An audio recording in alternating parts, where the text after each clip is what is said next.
here that people came from quite far away, as far as Texas. Welcome. And finally, last but not least, I would like to thank to all people who came here to welcome from around the world, all those who are on Zoom right now. And then we have actually a pretty good representation from several continents. So welcome, everyone. All right. So I will start with a few fast facts about William and Mary. Actually, this is a university that was chartered in 1693 by King William III and Queen Mary II of England. So this is the oldest, second oldest institution in the United States after Harvard. So we got like a lot of history behind us. And actually February 8, 1693, and February 8 for every year is like the Charter Day.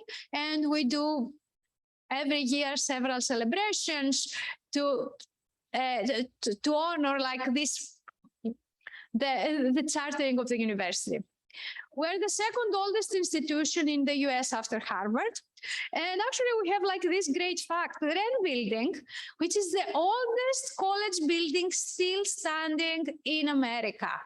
And the oldest college building still in operation. So we're like pretty proud of this. The Wren Building, and I invite you, those who came here from, those who are not locals, to please go walk around, do visit the Wren Building. It's a special place. The Wren Building has been designed by Sir Christopher Wren, a celebrated British architect of the 1600s, who actually also designed and built several landmarks in London, including the Greenwich Observatory and the St. Paul's Cathedral. So, and we also have a piece of his work here, the Wren Building. And actually, one thing that I'd like to say is like several times we have computer science dissertation defenses happening at the Wren Building. So it's kind of special. William and Mary is also known as the alma mater of the nation. Why is that? Because the founding fathers had a very close relationship with William and Mary. So George Washington has been the first chancellor, Thomas Jefferson, John Tyler, James Monroe, all presidents have been students at William and Mary. And finally, we're also known as the quintessential public ivy. So we are a public university that is well renowned for its education to be as good as the education provided by the Ivies. We share this spot with the University of California, North Carolina, Chapel Hill, UVA, also Michigan, Ann Arbor. All right, so that's, quick fast facts about William and Mary. Let me go into the computer science department and talk a little bit about fast facts for us. So the computer science has been it's a department that actually spawned from math in 1985, and is one of the largest departments in the sciences at William and Mary. Its faculty, we have 19 tenure track and 5 teaching faculty. On the right-hand side here of the slide, you can see the research areas where we are active. So we have like lots of activity in several areas. And we're going to talk about this thing later on. Our graduate director, Professor Poshivanik, will discuss about and give more specifics about the various research areas where we are active. The thing that I'd like to point out here is the second part of the slide right here, talking about research excellence. Okay, so we are a relatively small department for computer science, only 24 people, but we are very renowned for the great research that we do. Several facts here. All faculty hired since 2004 have received the prestigious Career Award. This is a wonderful fact. We are very proud of this. And again, what is a Career Award? This is a very impressive honorific that typically comes from the National Sciences Foundation or the Department of Energy of the Department of Defense. So this is like a great check mark that we have. We have several faculty who have received ACM and IEEE honorifics. We have 2 IEEE fellows in the faculty, editorships in ACM, IEEE, SIAM journals, leadership every year in flagship conferences and best papers. So all these facts essentially show that we're doing top-notch research.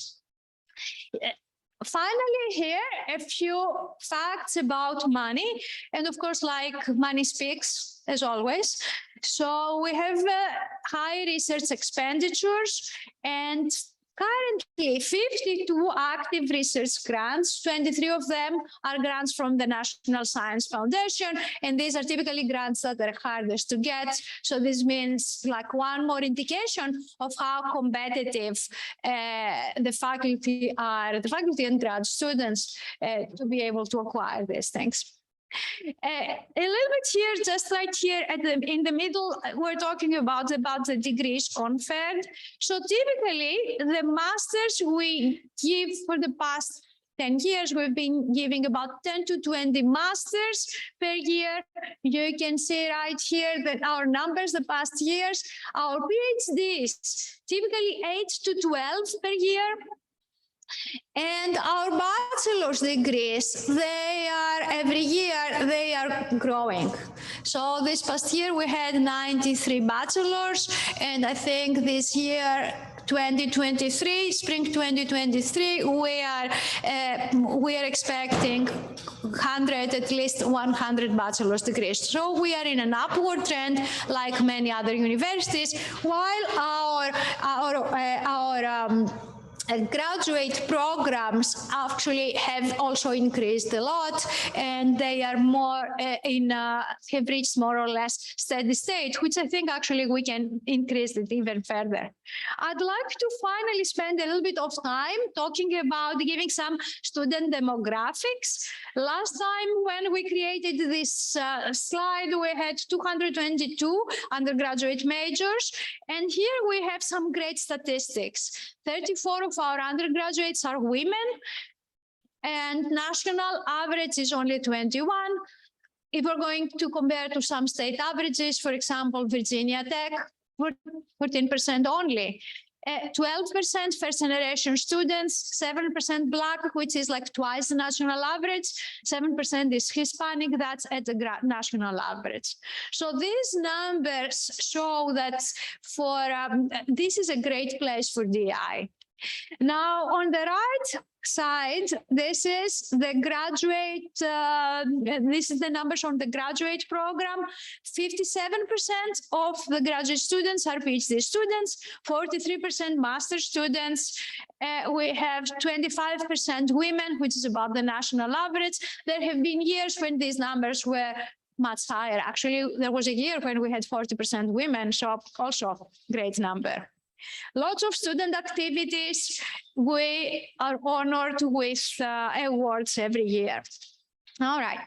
So, as I said before, the department spawned from math in 1985, which is like typical for many computer science departments in the nation. We have already we have graduated 170 PhDs, 574 masters, and we have a very clear increasing trend in our bachelor's class every year. The mission statement is excellence in research. So we are an R1 department. How do we do that? We focus on high quality research, and this can be shown actually by our publications and grants. We always focus on quality versus quantity. And typically, we have this excellence in teaching, advising, and mentorship. Our size, being a small department, gives a lot of opportunity to one-to-one mentorship in our graduate program. Today, you're going to hear a lot about the various graduate programs, the various degrees that we have. We're going to talk about, and especially Professor Posivanik later on is going to speak about the master's/PhD, or the PhD degree. So this pathway is to go directly into the PhD. If you already have a master's, that's the PhD. If you don't have a master's, this is the MS/PhD program. We're going to talk about also how to get a master's degree if you are a CS major, and all possible questions that you may have on that. But you are going to also talk about a new program that we have, the MS Pathway for non-CS majors. So this is a program for people who took very few computer science classes. They're not majors, they were not minors, but they realized, oh my God, computer science, that was the thing for me. Why did not do this thing earlier on in my undergraduate career? So we're going to offer a pathway to make this thing happen, and that's our the third program that we are offering. And you're going to hear about all of these things in detail later on. So we have an exciting day ahead of us. Right after my welcome, we will have the provost, Peggy Agouris, so who is the chief academic officer of the university, address the attendees of the symposium, following up by the remarks of the graduate dean, Chris Caron, and then Denis Posivanik will continue. Denis is the CS graduate director. He will talk about in detail about the various programs. Right after that, we have research talk of the faculty, so you can have a taste of what research we are doing. This is going to be followed by two panels by faculty and students and the poster session. So you will have plenty of opportunities to ask questions.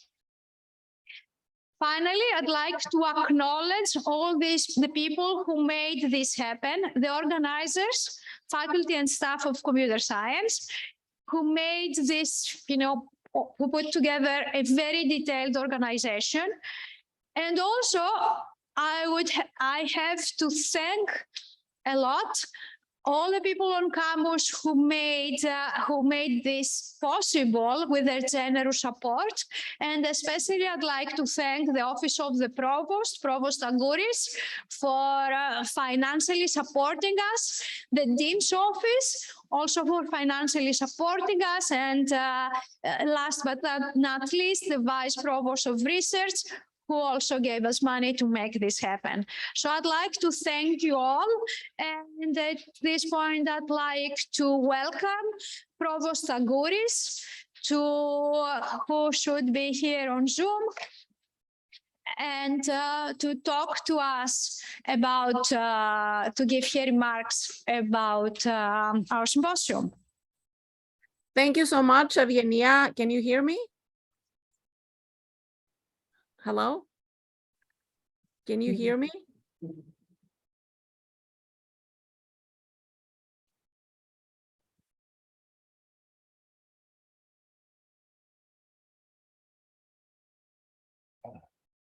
Can you hear me? Oh, we cannot.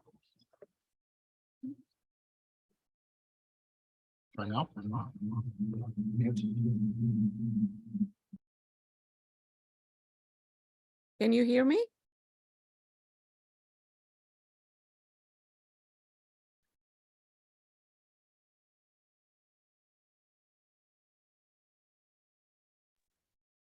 Yes, we can hear you. Go ahead.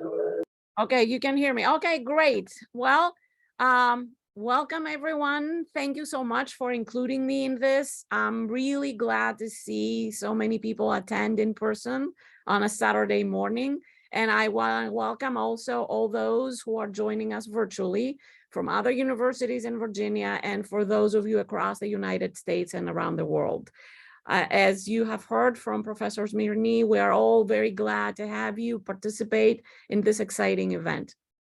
I would have been extremely delighted to join you all in person myself, but I am in Washington, D.C., in a hotel room where just last night we celebrated the grand opening of our new location for our Washington Center, our campus in the city, where our faculty offer high-impact learning experiences for students studying a variety of fields connected to government policy, culture, business, education, data, and more. So turning it closer to home, as many of you know, I am especially fond of the computer science department, first and foremost because it is a special department and because it is my academic home. But most importantly, I'm very excited about what's happening in the area of computing at William & Mary, because as you heard from the computer science chair, Professor Smirny, the department has a tremendous reputation for excellence in faculty, curriculum, research, and connections with industry and government agencies. I really want to say a few things about how important it is for us to have all these connections and have a department that is as multifaceted and as strong both in the undergraduate program and the graduate program as computer science at William & Mary is. It is important to belong to a community that places particularly special value on enhancing opportunities for both undergraduate and graduate students, and to foster and support them and nurture them throughout their academic careers. So when they get to the point where they are ready to enter the job market, they have a very sound instructional foundation, as well as experiences with actively participating in research and professors that bring them into their labs and give them these experiences. It is actually these hands-on experiences that make our graduates highly competitive in the job market, highly sought after by industry, government agencies, universities, and other organizations. So at William & Mary, we pride ourselves on having both, as I mentioned, an undergraduate and as well as graduate focus in programs with very high research activity, like in computer science. We are very convinced in rapidly changing fields like computer science, our students learn best by doing research along their instructors and by taking an active role in their own education. Our faculty are active researchers themselves, which means that they know ahead of time what's coming down the pike and how best to prepare their students, not only for what they will encounter when they graduate today or in 4 years, but also what's coming in the next 5, 10 years and more. They are enthusiastic about what they teach, how they teach it, and how they involve students in their research. But of course, we have to always remember we are a university with a liberal arts focus, which means that we celebrate and emphasize outstanding teaching in areas that complement the computational and quantitative knowledge. For more than 300 years, like 330 next year, if I'm correct, William & Mary has been known as an institution of innovation and excellence. Our university breaks the boundaries between research and teaching, and we really consider learning and living and research and teaching part of everything that we do. As a public Ivy, one of only 8 in the nation, we offer a world-class education at a very exceptional value and produce very experienced, engaged, and successful graduates that lead lives of impact.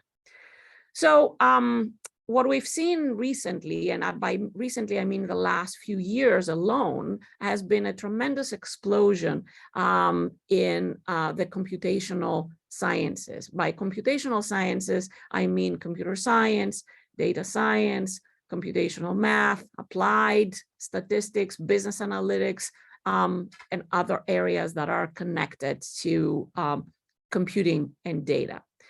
We have seen our graduates triple in the last 10 years and continue to grow. And what we see is computing becoming increasingly important to our university overall. I don't know if many of you have seen our strategic vision, Vision 2026, that outlines 4 initiatives that should encompass a lot of activities under them. And data is one of them. And so striving to make sure that we equip people in every area to deal with the new challenges and the new ways that we communicate has been very critical for us. We have been thinking how to empower and support and expand the growth that we're seeing in computer science and other related fields. And we are starting to explore the possibility of creating an entity in computing and data science to ensure that we have adequate space for growth, support, and also a focal area of excellence. I'm very excited about interacting with our faculty in these departments, but also with our university community, our graduates, alumni, and the community overall to see what that means for William and Mary and how we can really make sure that what we know is a cluster of excellence, is well known worldwide. I think that you can really tell how excited I am about the opportunity that we have ahead of us to produce more graduates, to give people the opportunity to grow themselves as academic leaders, as professionals, as engaged citizens. And this is the advantage of doing computer science in an environment where the liberal arts are very critical. We do not only equip our students with quantitative skills, we give them qualitative skills, critical thinking, team building, and other things that will serve them very well in their future. And as an impactful institution of learning, we've heard from our students as well. We like to hear what they want and what they want to see more. And our students have told us how important it is to them to have computing and data skills that empower them to have meaningful lives and rewarding careers. I hope you all gain some valuable insight into why William and Mary would be a great choice as you are considering your future studies in computer science and related fields. And I would really want to emphasize that I speak on behalf of the president, my fellow deans, and other university leaders and our faculty when we say we would be thrilled to have you as members of the tribe.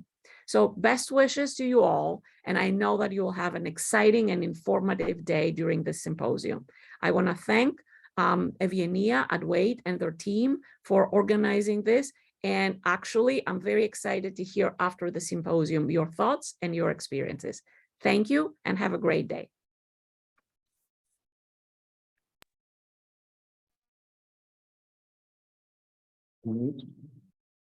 Thank you, Provost Agouris, for your comments and for addressing the attendees of the symposium. Thank you for making time on your busy schedule, and thank you for your enthusiasm for computer science and graduate studies at William and Mary. We will continue now with the address of the Vice Dean of Graduate Research, Professor Caron from Physics.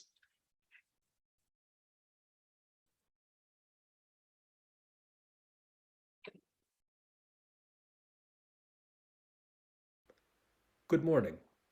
I'm Chris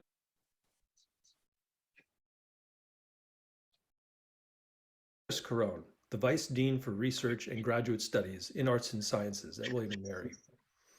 I'm happy to welcome you to William & Mary's Computer Science Symposium for Graduate Studies, Dean for Research. Good morning. I'm Chris Caron, Vice Dean for Research and Graduate Studies in Arts and Sciences at William & Mary. I'm happy to welcome you to William & Mary's Computer Science Symposium for Graduate Studies. I'd like to say a few words about William & Mary as an institution.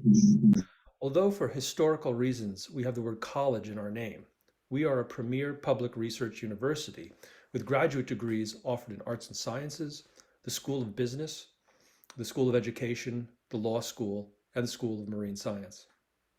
Within Arts and Sciences, computer science is one of 11 graduate degree granting departments or programs, and is one of 6 who award the doctoral degree.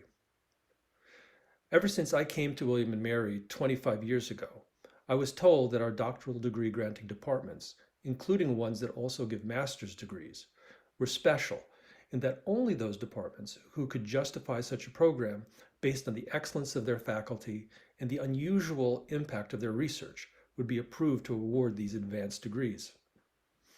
My own department, physics, is one of the other departments at William & Mary that falls in this category, so I know firsthand what this means. Departments like physics and computer science compete for faculty with R1 research universities, a designation reserved for those that are the most research active. And departments like computer science hold the same standards for the quality of research done by the faculty and their students. I used to be impressed at how faculty in my department periodically received prestigious grants like the National Science Foundation Career Awards, only to learn that in the computer science department, almost all the new faculty were receiving those awards. Computer science is a department which, in my view, is in its ascendancy at William & Mary, tapping into a growing national demand for workers with skills in programming, computation, and data science. Unlike other universities that provide an education and degrees in these areas, William & Mary is unique in that its faculty are expected to excel equally, both in teaching and research, something that I might add is reinforced by our faculty merit system, which takes into account how well we teach in determining our pay raises. Although you may have heard of William & Mary's reputation for excellence in teaching when people speak of its undergraduate program, the faculty are the same, and the excellence in instruction is also reflected in the quality of the classes that you take as a graduate student, ones that are critical for teaching you the foundations of your discipline. You will also see that excellence in the quality of your faculty's research seminars that you may attend, which are valuable in providing a more advanced perspective. Finally, from a non-academic point of view, joining the William & Mary community places you in a pleasant, small city environment in an area whose history was of importance to the founding of our nation. But if that doesn't resonate with you, you also have convenient access to larger cities on the East Coast via the Amtrak station next to campus. I've enjoyed my quarter century at William & Mary, and I believe our graduate students enjoy their time here as well, which I might add is usually less than a quarter of a century. I hope you enjoy the Computer Science Symposium today and that you will strongly consider graduate studies in our computer science department in your near future. Thank you.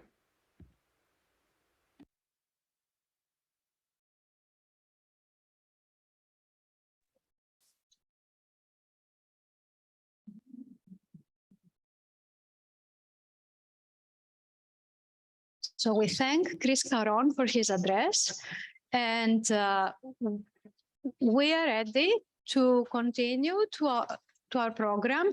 The next speaker is the Graduate Director of Computer Science, Professor Poshivanik, and he will tell you more things about the various programs that we offer.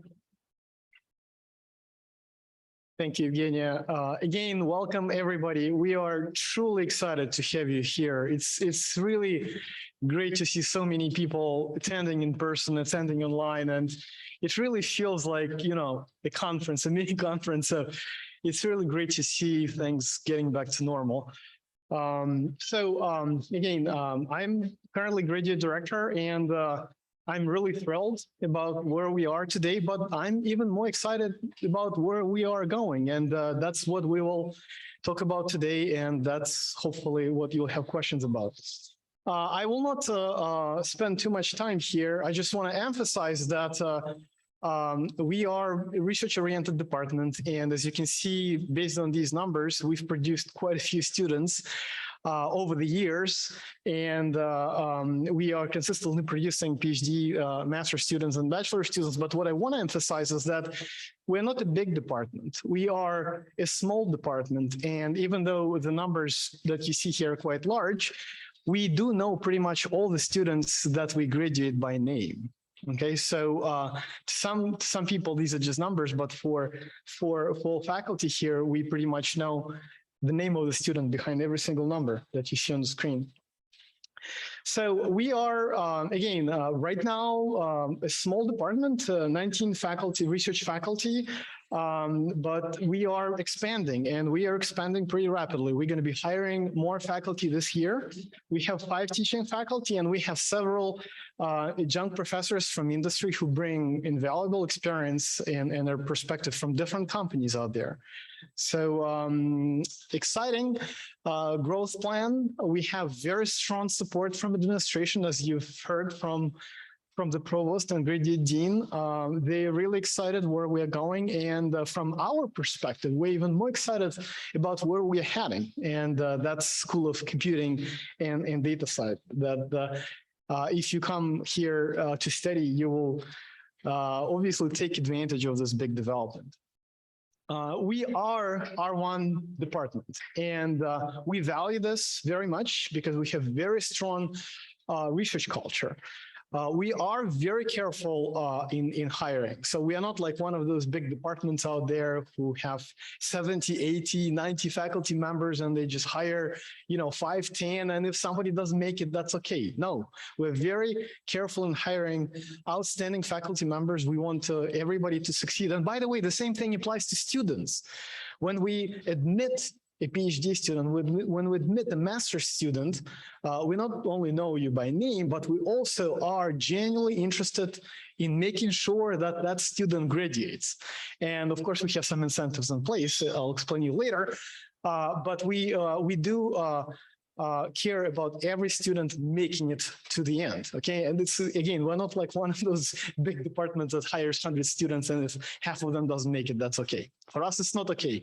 If you come here, we will do our best to make sure that we help you on the way.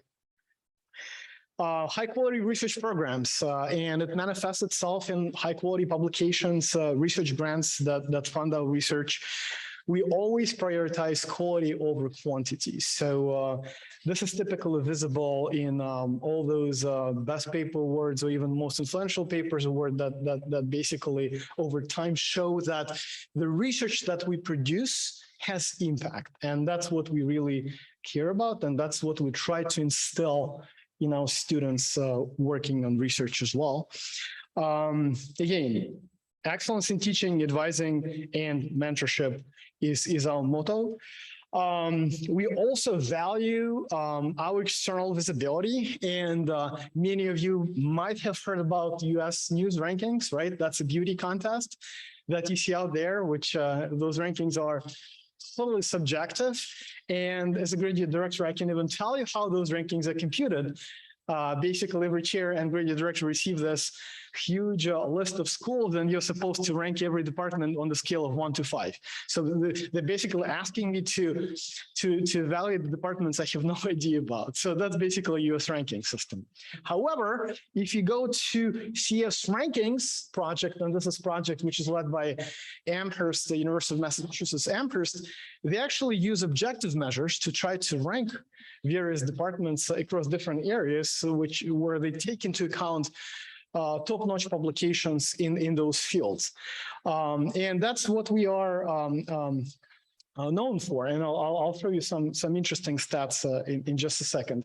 But as Evgenia mentioned, we also have very good presence in many conferences, journals. Our faculty are on editorial boards of prestigious journals in their fields. Our faculty are involved in organizing major conferences, regularly serving in program committees. So you will see our names all over the place in computer science subfields. And as I said, to demonstrate that actually our research is high quality, you will see best paper awards among our faculty members, and even most influential paper awards, which are usually given after 10 years since a paper has been published to show the impact. And that's what is in our bag. And that's what we're very proud about. So we have many great stories to tell.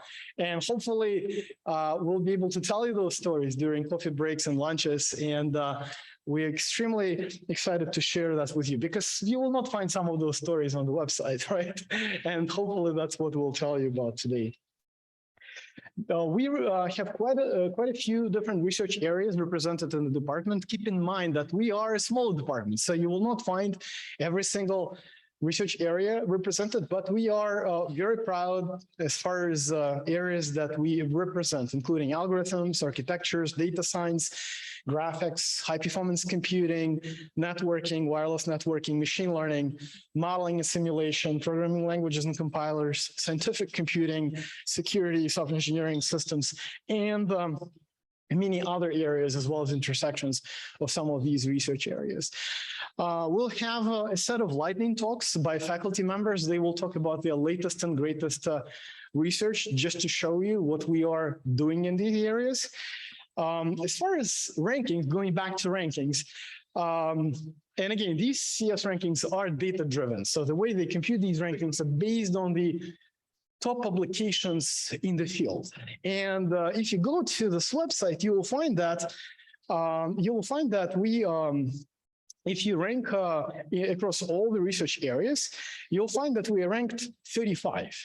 Okay. In our research areas. If you rank us by all the areas, even the areas that we are not represented in, we are 73. So may not sound great, but we are still one step above Caltech and Dartmouth, okay, even though those are slightly larger departments. But if you rank us just based on the areas that we represent, we are actually 35 in the past 10 years. So, which is pretty good because many of those departments who are above or below us are much larger, okay? So for example, I know in some areas, they have 2x or 3x faculty in those areas to be approximately the same level. So the reason why we are where we are is, of course, because of the students that we have. We're very lucky to have really good students who help us to be where we are. And we really hope that you'll take that into account and you will come here as well. And when you zoom in into individual areas, you'll see that sometimes we're doing even better than that. Evgeny already mentioned, this is something that we take very seriously, placement of our students, and we're very proud of it. Many of our students end up in R1 departments, okay? They become tenure-track faculty members. Some of them currently are at Northeastern, UVA, Riverside, Notre Dame, George Mason, and many others, okay? And what I like emphasizing over and over again is that our students don't just get jobs in those places, but they also get tenure in those places, okay? Many of our former students are associate full professors at those universities, career award winners, doing really, really well. So we don't just make sure our students get jobs, but we also make sure that our students do really well post-graduation. And you can see that in relationships that we maintain with our students beyond graduation. Essentially, we're just lifelong friends with many of our students. Our students also, many of our students also go to industry. You'll find them everywhere. Google, Meta, Microsoft, IBM, research scientists, software developers, machine learning software developers these days. So really well represented. Also, our students are at national labs. So again, we're very proud where our students are, and we hope, and we certainly convinced this trend will continue. So now, let me talk a little bit more about our graduate program and various programs that we offer. And I know some of you are interested in PhD, some of you are interested in masters, and you may be coming here with different backgrounds, and hopefully everybody will find something in here. So we have obviously PhD in computer science, and we have several different master's degree programs. Our general master's in computer science program. If you are a William & Mary student here and you're interested in masters, we actually have a special opportunity for you, which is called 1-year master's program. and I'll talk about that as well. And we also have two specialized master's program in computational operations research specialization and computational science specialization. So if you're interested in any of those, we have Andreas Stathopoulos, who would be happy to tell you more details about those two programs. And most importantly, if you don't have any computer science background, but you're really interested to get in, we have a fantastic opportunity, which is called Bridge Master's Program. And that means that you can also study computer science at graduate level, even if you don't have computer science background, which is really exciting. So first, let me talk about our PhD program, MS PhD and PhD programs. So here, I'll just show you the timeline, typically what happens when you get admitted to the program. All our PhD students and MS/PhD students are admitted with full funding, okay? So some of you who have been through this process, maybe for your master's degrees, know that you get all sorts of different admission letters saying you have funding for 1 year, for 2 years, for 3 years, for 5 years in the program. I want to address it right away that if you get into the program as a PhD student, that typically means that you will have funding until you graduate, okay? We just don't say it in writing because we legally cannot tell you, oh, you'll have funding for 5 years, but that's what you will get, okay? You will be hired as a teaching assistant for the first 2 years. And at the end of your second year, you'll find an advisor and you will be then moved to research assistantship. But you will have funding for full funding while you are a PhD student here. So if you get admitted into the PhD program, you will need to take 8 classes in your first 3 semesters. So typically you take 3 classes in the first semester, 3 classes in the second semester, 2 or 3 classes in your third semester, depending on how well you're doing. And if you get admitted into our MS/PhD program, then you will need to take more classes. You'll need to take 12 classes. In your first summer, we do give you research fellowship. So you don't have any TA duties in your summer, but you are required to pick a faculty member to work with on a research project. And this is really a great opportunity for you to deep dive into a specific research area that you're excited about and hopefully have a meaningful relationship that will result in advisor relationship with a faculty member. It doesn't have to happen exactly at the end of the first summer, but that's ideal path. We usually give students 2 years to figure out what they want to do, okay? So we're not like one of those departments who admit students to particular faculty and say, oh, you come here, you work with that faculty. No, we admit the student to the department and we give student plenty of time to take classes, talk to faculty members to really figure out what you want to do, okay? We just want you to find an advisor by the end of your second year. Many of our students find advisors really fast. Some of them find advisor in the first semester, second semester, or by the end of the first year. And that's something which I encourage you to talk to our students. So there are plenty of students helping with the conference, and many of them are advanced PhD students. They would be happy to talk about their experiences here. Really good news about our program is that we don't have a qualifying exam. Yes, we don't have a qualifying exam. So you just take 8 classes, and if you get 3.7 GPA in 7 out of those classes, you pretty much move to candidacy automatically. You need obviously to submit paperwork, find members of your committee. But we don't have a qualifying exam. And I know that some programs out there do, and I know quite a few students don't make it through the qualifying exam because I know that they spend months and months in preparation.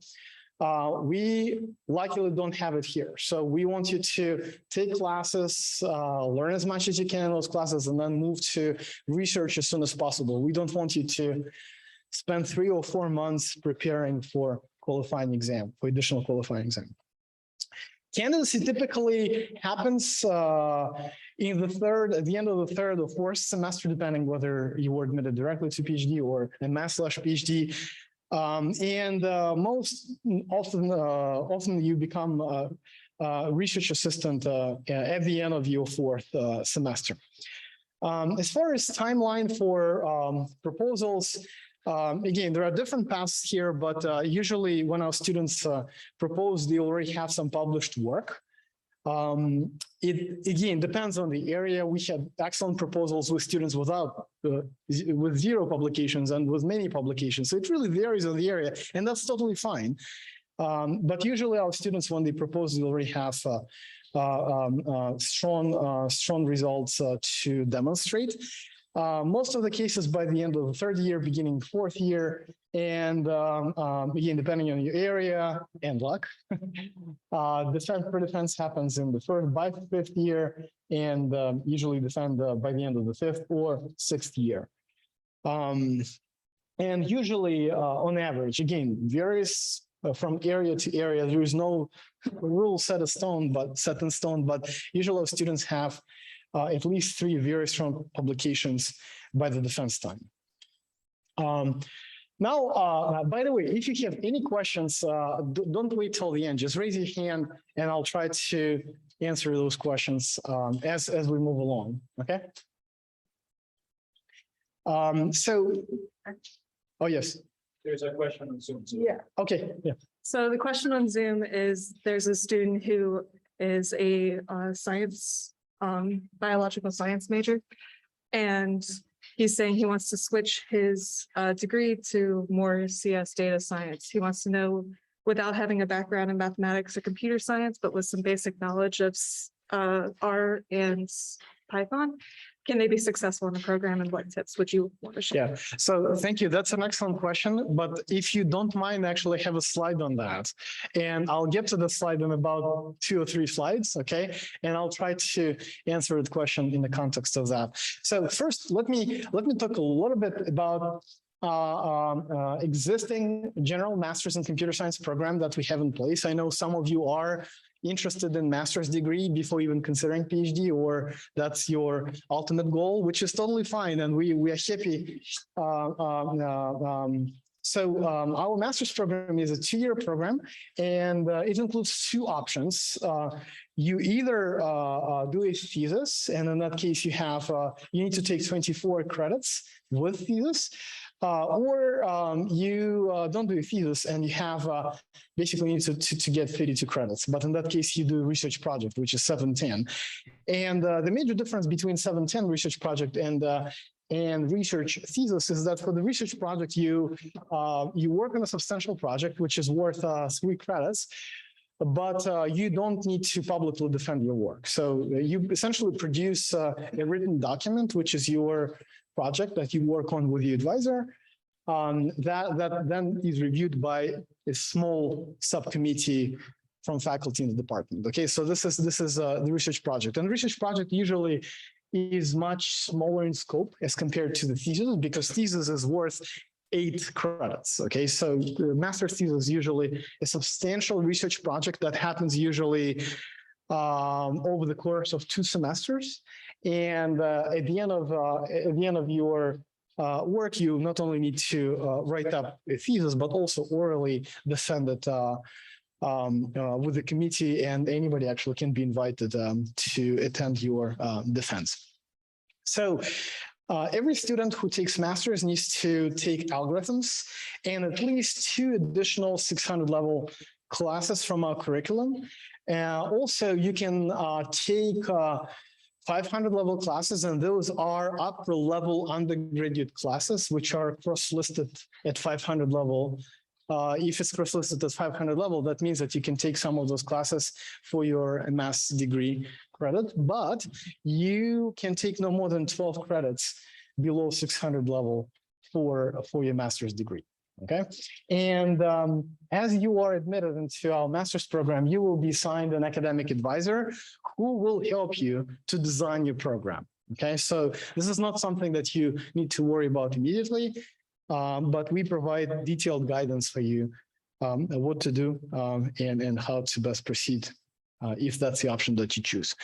For William & Mary students who are here and who would like to get a master's degree faster, you can actually do that.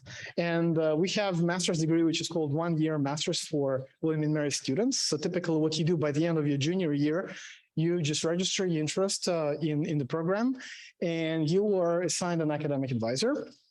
And then in your senior year, you take any two of a set of 500 level classes. So if you're just an undergrad student, you're typically taking them for 400 level credit. But if you are interested in masters, you take those classes for 500 level credit. That usually means you need to do more work, and instructors are being very upfront and clear in the syllabus in terms of what is the difference between 400 and 500 level classes. And then during the fall of senior year, you apply for regular admission. And I can tell you that I don't remember a single case of a student who was not admitted to our master's program among William & Mary students. So usually that is a very happy and easy path, okay? And once admitted, you select a research advisor, and then you complete the remaining requirements. And again, if you are interested in more details, how to make it work, talk to me, talk to Evgenia, talk to Vanessa. Vanessa is not here. I think she's at the registration, but she knows every single detail about these programs, and she would be able to help you. Yeah. The question on Zoom is asking when should they consider doing an MS PhD versus just a PhD?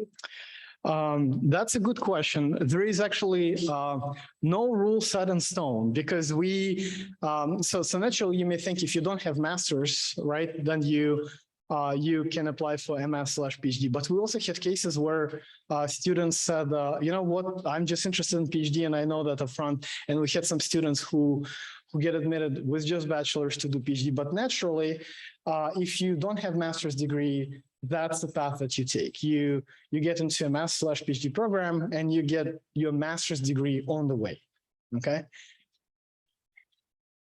One person wants to know, what are the funding opportunities for just a master's student in computer science? Okay, so at the moment, we don't have funding for master's students. All of funding is reserved for PhD students, but I know, and Evgenia can answer that question later, that we may have some funding opportunities for master's students once we have our bridge program going. We hope to next year, actually starting from the next academic year, to have also funding for masters in computer science for those, of course, who have already a bachelor's in computer science.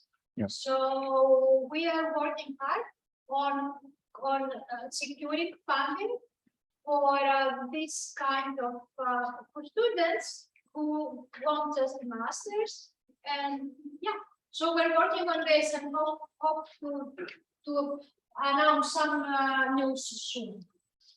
Yep. Dennis, can you repeat for the Zoom? So at the moment, we don't have funding for masters. However, as Evgenia pointed out, we are currently working on securing some funding for master students, because we do need help with TAing some additional classes. And in the context of the slide, you'll find out that we're working currently on admitting some students without computer science background who may need additional help. And that's one of the reasons to have students who will be supported as master students to help students enrolled in the bridge program. Okay, and that actually goes back to the first question that you asked. And the first question that you asked was, if you don't have any computer science background, but you would like to study computer science at graduate level, good news for you. You can do that, okay? So in the past, it was actually a very difficult and murky path, because we would admit you, and then you would, and then we would come up with an individual plan for you, but you would still be an unclassified student until you build enough background, and then you apply for admission. So it was very difficult in the past, okay? Even though we have very successful cases where it worked really well. I remember I had a student who came here with a degree in music, okay? And that student did extremely well. I mean, we created an individual plan for the student, and he did extremely well. Good news now is that you don't need to go through this less than clear path, because we now are admitting students without computer science background directly into our MS Bridge program, Okay, so basically, again, you get admitted directly into the program. The idea here is that we're gonna have individual support through dedicated TAs because we do realize that these students may need a lot more help in the beginning.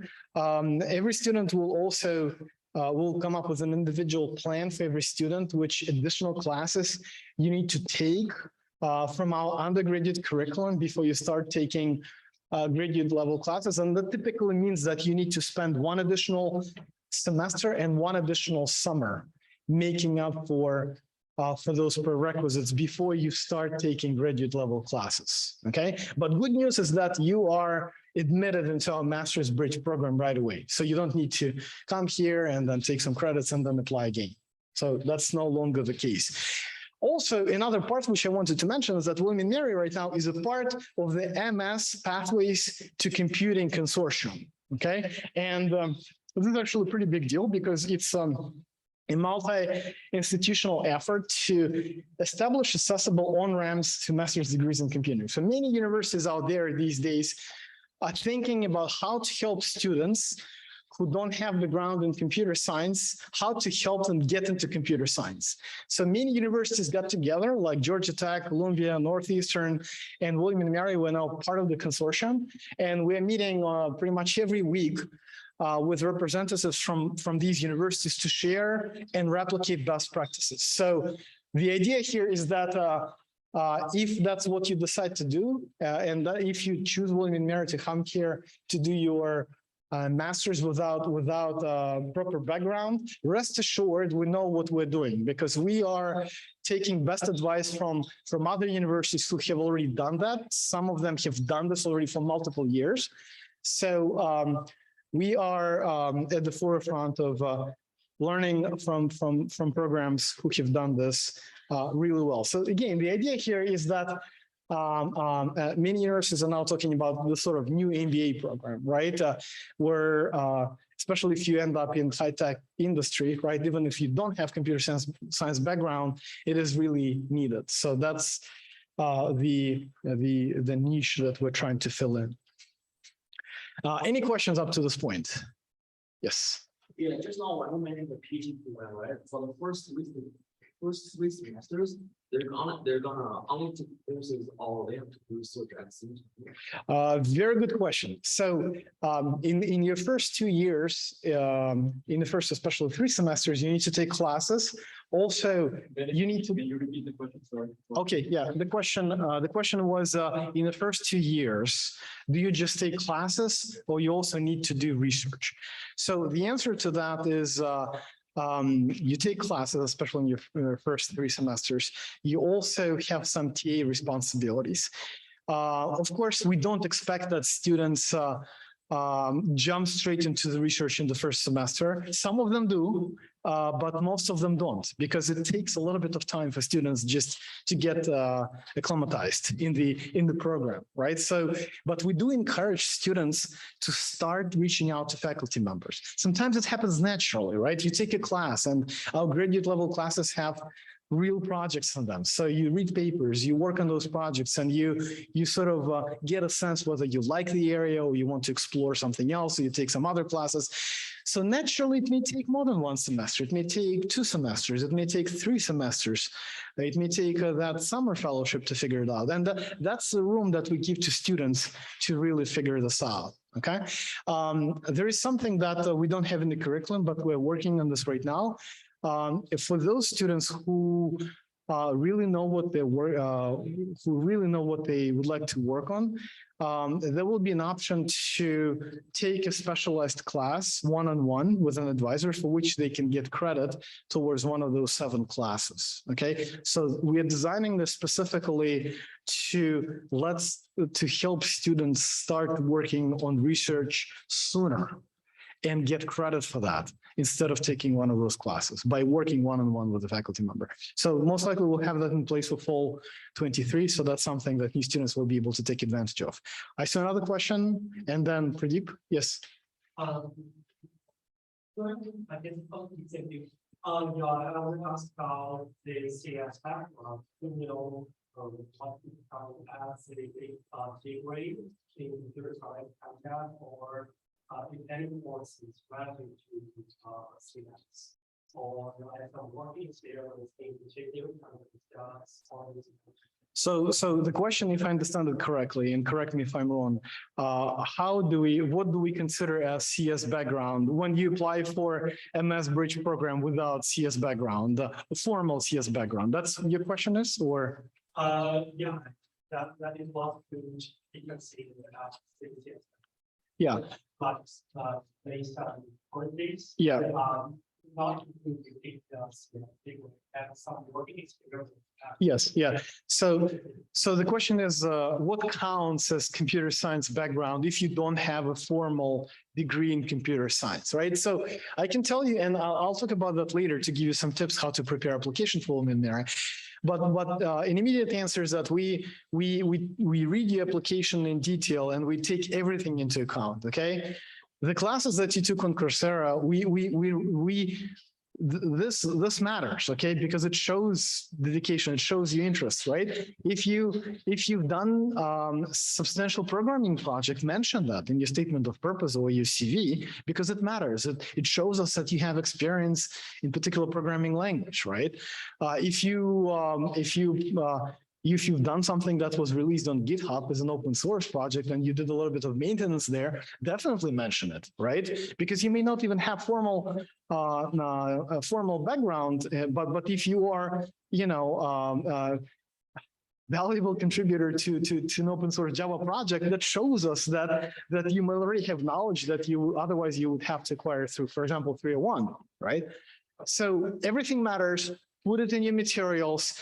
And the good part is that we're small, right? So when the time comes for you to, once you admit it and you're here, we will work with you. You'll work with an advisor one-on-one to figure out what you need to take, which other classes you might need to take before you start graduate classes, okay?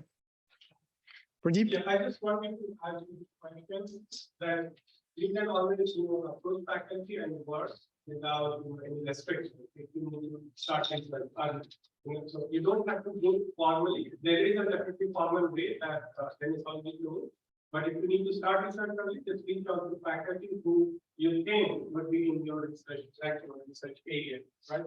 So being a small university, you can definitely reach out, and that's the reason why lots of undergrad also reach out to us and do wonderful things. Because research is not exactly part of the curriculum, even like the second or third year grad and the completed honors, right? So, but they do wonderful research. So same thing applies to everybody. Reach out to anyone who you think you would like to work with. Any other questions? Yes. So I think you have there are two term parts. One is MSPP, the other is PhD. So for those for the major PhD, if they already have a master in computer science, they're gonna go for the PhD directly. For those Yes. the bachelor, they're gonna go master. Yes, yes. We do also have cases where students go just for PhD from bachelor's, but they still need to take 12 classes. But they choose not to get masters on the way because they know 100% that that's my final destination. Make sense? Yeah, and they have to pick up their advisor at the end of the second year. Correct. You need to identify the advisor at the end of the second year in both cases. Yeah, but usually MS/PhD students, they take classes for 4 semesters and PhD students take classes for 3 semesters. Okay. So that means that you'll have no classes in your 4th semester. You'll just do TA. And then in May of that year, you'll become a research assistant working with an advisor. Okay. Typically, how long does it take for people to graduate? 5 years on average, anywhere between 5 and 6 years. That's kind of an average. We have cases with 4. We have cases with 4, yes. So it depends. We do have a clock here. I believe the clock is 7 years. So that's a hard cutoff. And we have very few cases when usually anywhere between 5 and 6. Again, depends on dedication, hard work, and a little bit of luck. as well, right? Because luck is part of the game here. We are working on the problem for which sometimes we don't know what solutions are. So sometimes we're lucky to arrive to destination sooner, and sometimes it just naturally takes a little bit more time, which is part of the game. These are kind of questions that we take also to ask in the break, during the break. Absolutely. Before, one-to-one, we talk to you about. Yes. Do you have any credit waiver option, like if someone has already an investment degree, can apply for credit waiver? So if you already have a master's degree, can you count some of the? Yeah. So right now we don't do that, but we have some discussion in works that right now we don't, but in the future we may. Okay, but it requires a little bit of figuring out logistics. Yeah. Yes. So there's actually a few questions on Zoom. One says that if they don't have previous research experience, should they still apply to the program and will they be successful? Yes, absolutely. We have plenty of students who don't have any research experience who do just fine. It's actually in my slides, so I'll talk about that later. Another question says that if they don't know what they want to specialize in yet, can they and should they still apply? Absolutely. Most of the students who apply, I'll tell you a small secret. They say that they know what they want to work on, but they don't. Okay, because once you get into the program, they figure it out. Okay, so you don't need to worry about it. I mean, if you really know and you're determined, great. I mean, absolutely. But that's absolutely okay. We had people who wanted to work in quantum computing and ended up working in graphics. Okay, and that's totally fine. Okay. This a lot of times, this is a lot of times actually many universities you have to apply directly to a lab, to a professor. Yeah. Here we don't do this, and we think actually it's not a good idea. And the reason is because taking classes allows people literally to shop around to find the right advisor for them. Yeah. Because father used to say is like, and I like using this analogy, like finding the right advisor is like super important. It's like a short-term marriage. Yeah. Okay. You got to like each other. So you got to like the research area. Also, the person, the personality should be able to work for you. So I think this is why we encourage people not to sign in directly on the very first day unless they're sure. Okay, of course. Then don't stop them to do that. But shop around, take different classes, and figure out what's the right thing for you. Actually, I'm one of those who I thought when I went to grad school, I thought I wanted to do medical image processing. I took a class and I realized that's not for me. Yeah. And I took a random class because I had to, and I loved the material. And I thought, okay, that's the thing for me. So yeah, my case was someone that did artificial intelligence, but really fell in love with software engineering. But then we actually found a way to use artificial intelligence for software engineering. So for me, it worked out really naturally. There is one more question on Yeah, Zoom. there's one more. The person wants to know for the MS Bridge program, what's the tuition cost, or is it waived, or can it be waived? For a Mass Bridge program, tuition, to the best of my knowledge, cannot be waived. Tuition is regular tuition, so there is nothing special as far as tuition. It's just typically it will take you one more semester plus summer to make sure you acquire necessary background before moving on with taking graduate classes. How much time do I have so that I know how fast? Okay, so again, some of these things were talked about, but I just want to reiterate one more time that we encourage our graduate students to produce quality research. And just to mention something else, that quite a few of our master's students who went just for master, who came here just for masters, end up staying for PhD. Okay.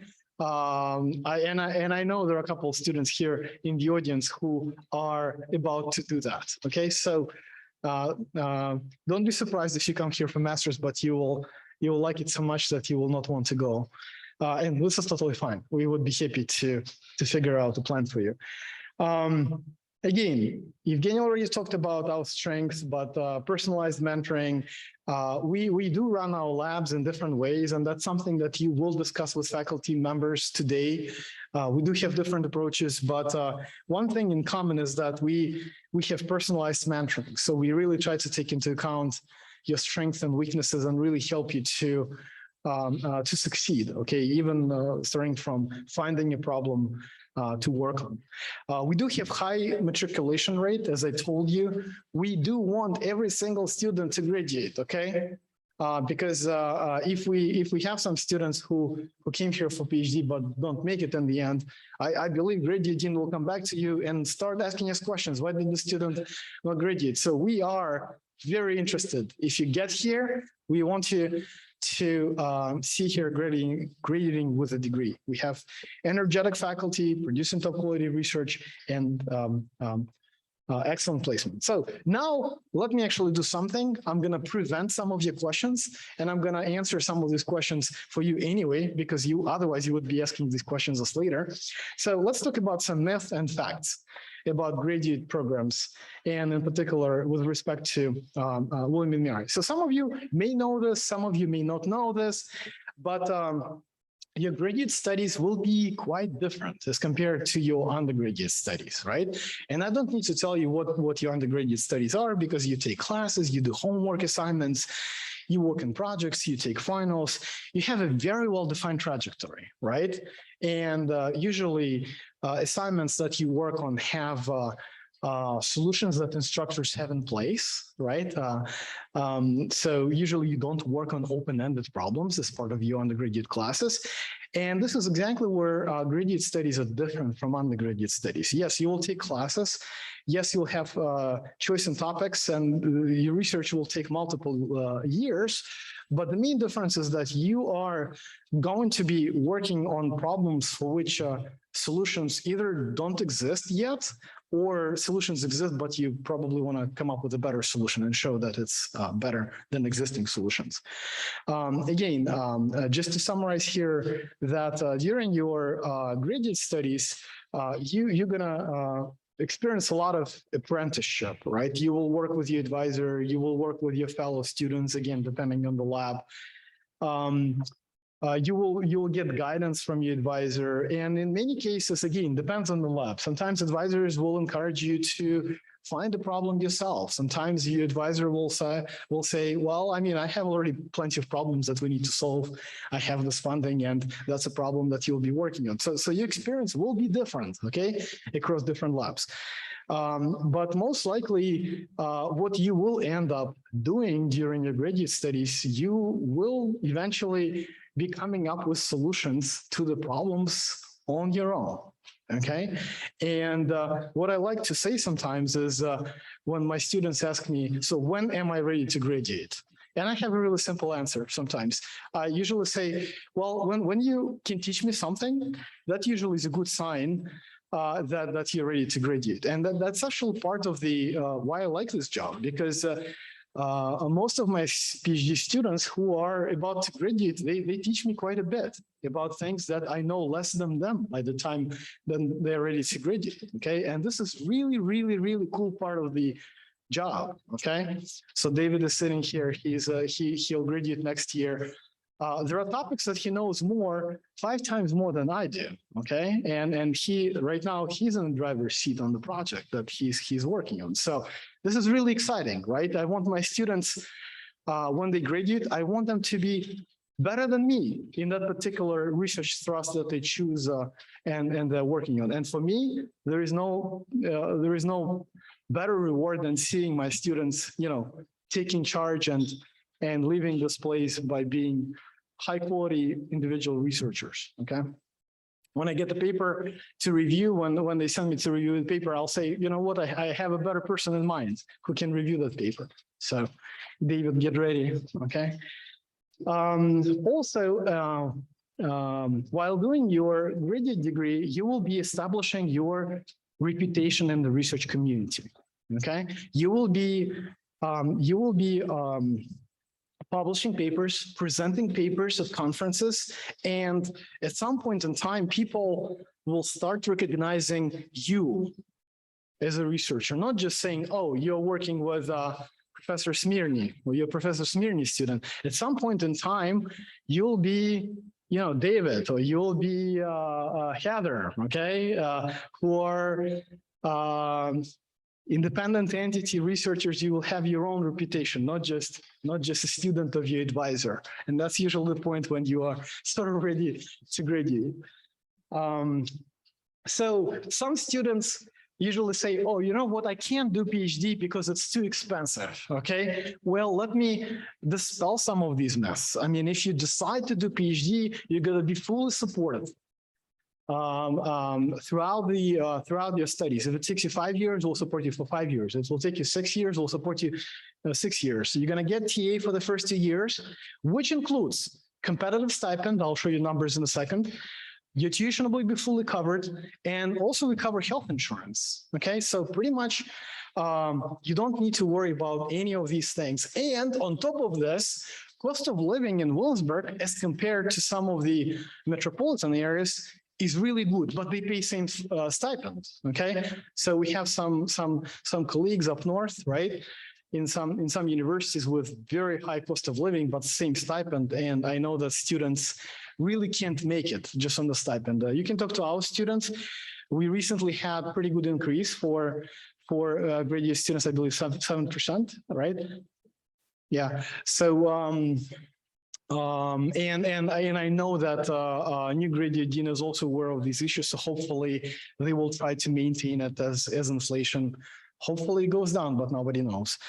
So our current stipend is 9-month stipend is 21,750, which does not include summer fellowship. With summer fellowship, the total annual stipend is $29,000. This is for TAs. And also tuition that is covered. You don't need to pay that. You don't pay any of that, right? It's actually the worth of that is 16,000, and health insurance is over 3,000. So the total package, annual package, if you lump up everything, is actually $67,000. Okay, that's what goes into the first year and second year of your TA-ship. After the end of the second year, once you become a research assistant, your stipend is the same for 9 months, but your summer stipend can range between 7,250 and 1,450. It depends on your advisor. It depends on availability of funding. It depends on the stage of your PhD degree, but there are some options. Any questions, by the way? Okay, if you have your own mess, let me know. Yes. More of a general question, but would it be possible for us to get access to that copy of the slides? Oh yeah, absolutely, absolutely. We'll make sure. Just contact Adwait. He has all the information. Some students say, well, it's just like 9-to-5 job. Well, it is not like 9-to-5 job. It's never 9-to-5 job during your graduate studies, and even it's not 9-to-5 after you graduate. I mean, you sort of breathe research, right? So, but the funny or the good part is that it's also community, and this is something that I want to emphasize. This is really, really good close-knit community here. Okay, you will, and again, if you should be asking those questions, and I'll give you a bunch of questions to ask at the end of this presentation, so that if you didn't come up with your questions, I'll give you questions to ask multiple people, ask the same questions to faculty and students, so that you have a good idea. But it's a really good place. It's a really supportive environment. Okay, we are not one of those departments, and I do know there are departments out there firsthand that hire, I don't know, let's say 20 graduate students, and if half of them don't make it, that's okay, because the fittest survive. That's not the model that we operate here. Okay. If you admit it, that means we're genuinely interested in you making it, okay? And we'll help you as much as possible. So that's a completely different model. There are plenty of opportunities beyond academic career. Microphone is not working, but hopefully you can hear me. there are plenty of opportunities beyond just being a professor once you get your PhD, right? You can go teaching track, you can go industry track.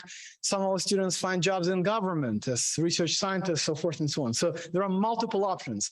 Industry these days is literally dying to hire people with PhDs.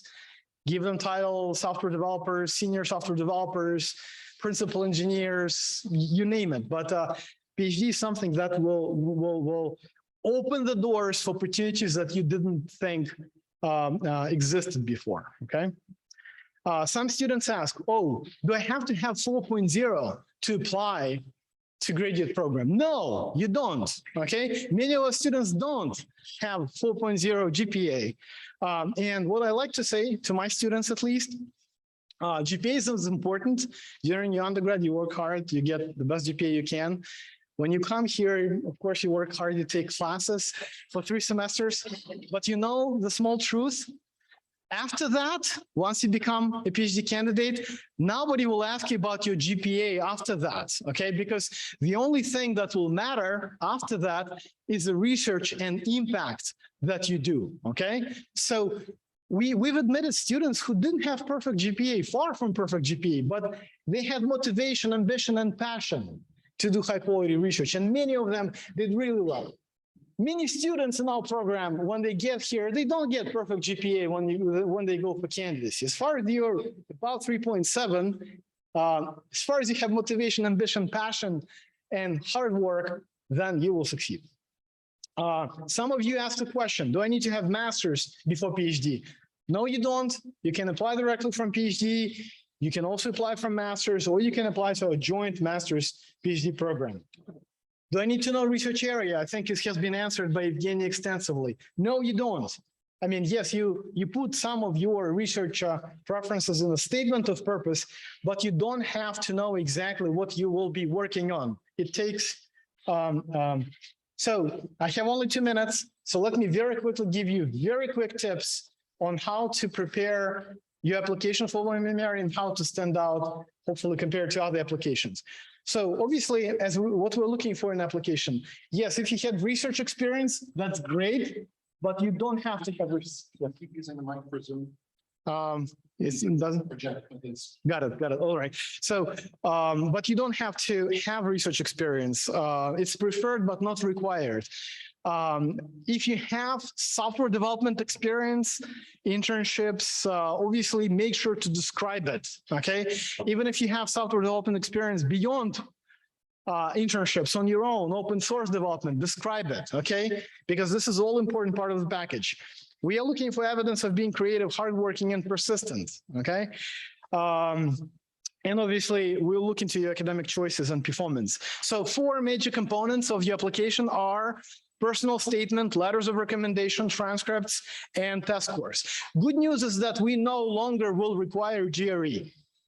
Okay, so you can apply for a graduate program here without GRE. You don't need to take that exam anymore. I think this is really good news because in my opinion, that exam was not really representative of your ability. Sometimes it's just representation of how fast you can solve simple problems. As far as your personal statement, describe your experience, software development experience, any computer science experience that you want to mention. Also describe your research interest, potential research interest. Demonstrate that you have ideas for interesting and important problems to study. And of course, if you apply here, it's not a requirement, but try to say, try to personalize it, right? At least a couple sentences. Why are you applying here? And I'm sure you've learned a lot of information today, or you will learn a lot of information today that will give you some real good ideas. Getting good recommendation letters it's working again, is also important. Having at least 1 letter from a faculty with whom you worked extensively on the project, let's say class project, would be really good. Try to limit maybe your letters from instructors from lower level classes, like if you took Introduction to Programming class 3 years ago, yes, the instructor can say that you did really well, but since then you took several more advanced classes, right, where sometimes you had to demonstrate your independence or ability to work independently on the project. So you may want to ask people who can comment on your experience beyond introductory classes. Okay, not to say that this is not important, but to say if you have an option, make sure you get letters from people who can comment on that. Also, you can get letters from professors from other disciplines as well, and especially if you work, let's say, with professor for math or statistics on a project, summer project, make sure you take advantage of that. And if you did internship, that's also not a bad idea to ask for letters from. Make sure you give an opportunity for people to say no when you ask them for letters, because you want to get ideally good letters or letters that have substance in them versus just generic sentences. So so here are some tips, and slides will be shared with you. And at the end, these are some questions which I put for you to ask us, okay? And if you, and hopefully you're seriously considering us, and we already explained you why we are a great place, but these are the questions that you can ask yourself in addition to things that you may have in mind. But that's exactly why we did it the way we did it. We have faculty here, we have students here, and we're happy to answer any of your questions throughout the day to convince you that that's a great place to be. At least I'm convinced. All right, any questions? All right. So I wonder like how they can do advises a William Mary said a PhD mentee for their research project. It really depends on, okay, yeah. So the question is how frequently advisors meet with the students. It really depends on which year you're in. It depends on which project you're working on, and it depends on the lab, and it depends on the professors, okay? But usually we are small, okay? So we rarely have big labs of 20 people, okay? Like some other departments. So usually that's a very close relationship that we have with our students, okay? And something that you will find out here is that you'll be known by name, not just your advisor or your committee members will know who you are by name. You'll be surprised to know that pretty much every faculty in this department will know you by name if you're second or third year, because we actually do annual reviews of all the students and you'll take classes. So even people with whom you didn't take classes, you'll be surprised that they know who you are in this department. So that's one of the biggest advantages of our department, is that we are close-knit. We know our students really well, and we try to help them as much as possible. Let's do one more question because Jim has some information to talk about. Any question? One question here. Yeah, about background education of international. With that. So if it's not computer science, so the question is, how do we deal with situations if an international student applies without formal computer science background, right? Major or minor, right? International student. But my background of education is in international. Okay, so usually we look into your transcripts, okay, and we look into particular classes that you've taken. I believe there is a database, WES database, that we can actually refer to, and if that institution is accredited, it may actually have information about those classes. So it gives us more insight into what background you have. So we work with that on case-by-case basis. Again, don't be shy about reaching out to us, GradInfo, that's an email, and asking us questions, okay? And we would be more than happy to follow up and look into your particular case, okay?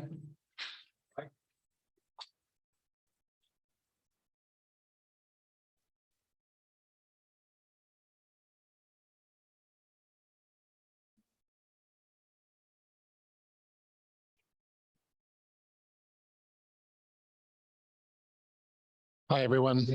I know we're coming up on a break, so I'm only going to take a couple of minutes. I just wanted to share some of the resources that would be available to you should you pursue graduate studies with us. We maintain a small cluster of high-performance computers that have some pretty impressive specs. They're presented here in roughly oldest to newest order. The items that I have in green are things that we're working on deploying right now. So we're working on deploying a high bandwidth InfiniBand interconnect network for them. And of course, always looking to expand our GPU offerings for folks. So here are a couple of these machines, and there are some of our newest machines. BG14 is our newest one. This one has 8 GPUs in them, each with 48 gigabytes of memory. And those are put together in 4 NVLink pairs that have really high bandwidth interconnect between them.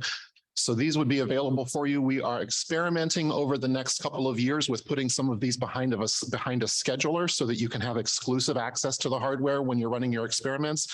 Right now, they're just presented as shared resources that you can run things on in the background, but we're looking at some other ways to make them more usable for you. Then let's see. We also have a lab. If you're an undergraduate student with us right now, of course, you're familiar with these systems already. This is the last full year of service for these systems. We'll be replacing them next year in the spring.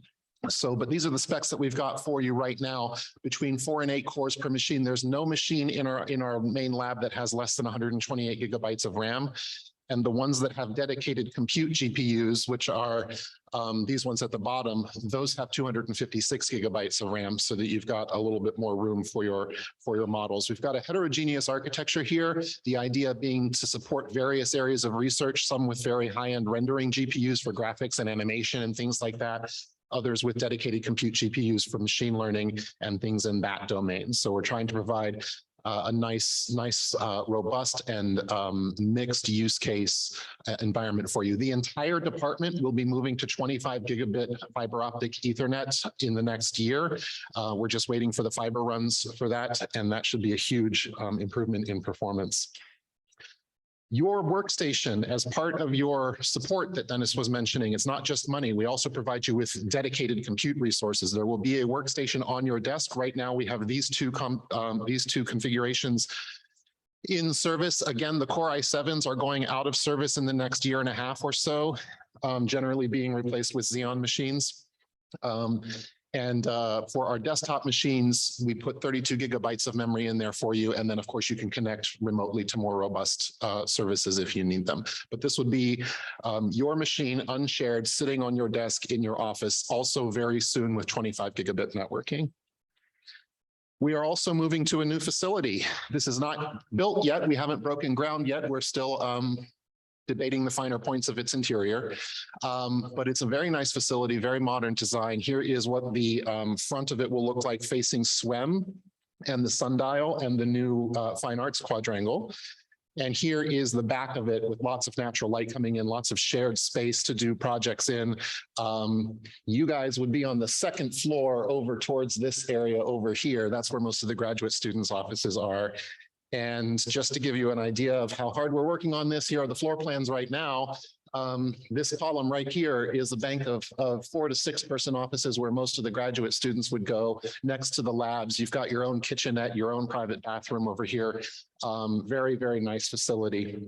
And then we've got some of you will be working as TAs as well. So we've got a nice large interactive classroom with big tables full of 6 people with fiber ports sitting down at them. So lots of really nice opportunities for interaction here as well. Just to give you an idea of where we're going with the design of that building, we have a 350,000 watt guarantee of generator-backed power from the facilities design on the new building. This will support all of computer science, the core program that Dennis mentioned as well as portions of data science.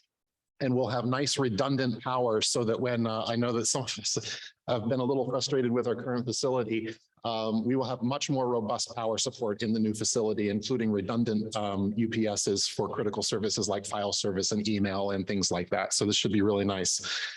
We're moving to 14 racks, 4 of which you will have access to. And I can go back and forth a little bit here. Here's what our new server room is going to look like. We've got 10 production racks. This is where your workstations will actually live. One of the cool things that we're doing in the new building is centralizing all of your workstations in the server room so that we don't have to worry about 2,000 watts of heat per seat in the offices and how we cool those spaces. So the cool part here is that the design has been deliberately sustainable from the beginning. We put all the workstations down here and we run a fiber optic DisplayPort network through the building, and we can connect you to console access to whatever resources you need to complete your research. So we're really aiming high here. This bank of 4 racks up here in the upper corner, that's where we'll have access for your machines for research work. Whatever you would need to have physical access to, we'll put in that section, and you'll be able to access those. This is a pretty cool design. We've got, like I said, 350 kilowatts of power in here, and it is very, very efficiently cooled with these racks having big rear heat exchangers. Each one of them can evacuate 72 kilowatts of heat. So, and it's all done very, very efficiently so that we can hopefully get a nice high-level LEED certification for the new building. And the result of this is that I mentioned before in the old days, what we have to do right now is we've got to put enough air conditioning in your office to evacuate 2,000 watts per person, right? Assuming that everybody has a GPU. With this new system, we're going to be all the way down to 50 watts. So you won't have all the fluctuation of temperature in your office and everything. It should be a nice, comfortable working environment that should get us noticed for our sustainability efforts. That's our goal anyways. Anyways, that's just a quick introduction. I don't want to dig too deep into our break time. Does anybody have any questions about what resources might be available to you should you join us? I will be around all day. If you have any specific questions about those resources, I'd be happy to answer them. Thanks for joining us.